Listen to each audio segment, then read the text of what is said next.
I am Father Dion, a Catholic priest of the Military Ordinariate of the Philippines and a chaplain of the Philippine Army. And this is Salita ng Diyos, ang ating gabay.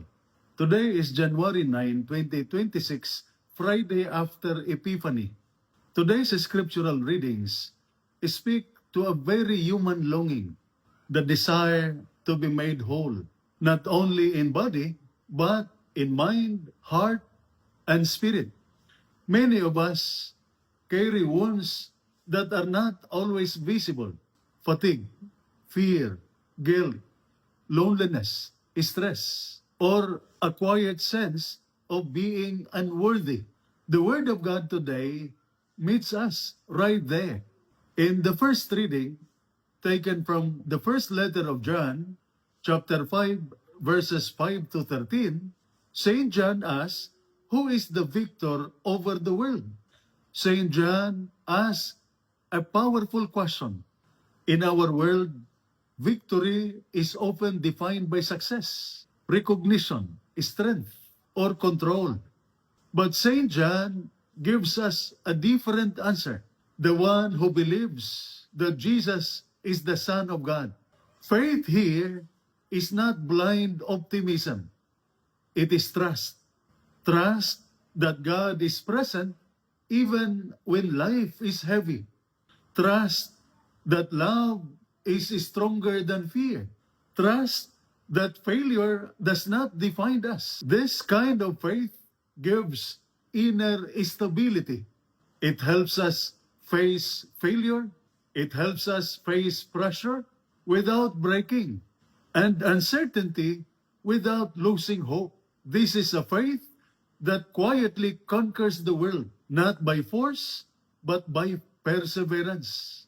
In the Gospel reading taken from the Gospel of Luke, chapter 5, verses 12 to 16, the leper dared to come near Jesus. A man with leprosy approaches Jesus. He breaks every social rule by coming close. He kneels and says something deeply honest. "Lord, if you wish, you can make me clean." This man does not demand. He does not pretend.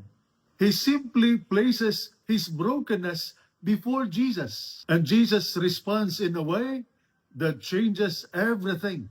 He stretches out his hand and touches him. Jesus does not heal from a distance. He touches what others avoid.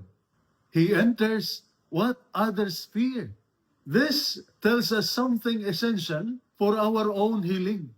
God is not repelled by our weakness. He is drawn to it. And in the gospel, Jesus replied, "Be made clean." Jesus' words are not only about physical healing. They are about restoring dignity, peace, and belonging.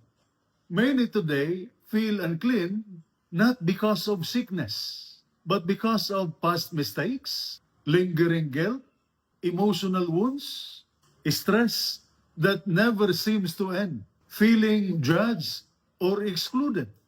Jesus' response is the same. "I do will it."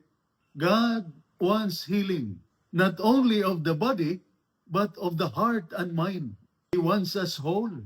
After the healing, Jesus withdraws to pray. Even the Son of God needed silence and prayer. This reminds us that strength is renewed in quiet moments with God, not only in constant activity. True faith does not deny pain. It brings it honestly to Jesus. True healing begins when we stop hiding and start trusting. And real strength grows when we allow God to touch the places we protect the most. And this is Salita ng Diyos, ang ating gabay. Let us pray. Lord Jesus, you see our wounds and our weariness. Touch our lives with your healing grace. Strengthen our faith and make us whole. Amen. And may the Almighty God bless you and your family, the Father, the Son, and the Holy Spirit. Amen. Saint Michael the Archangel, Prince of the Church, protect us. Amen.